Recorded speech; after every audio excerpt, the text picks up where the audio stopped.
जानी, तुमने एक शेर को फोन किया है।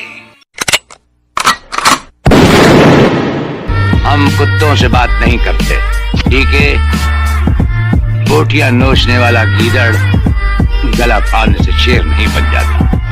तो सब्र रख, शेर अपने हिसाब से फोन उठाएगा।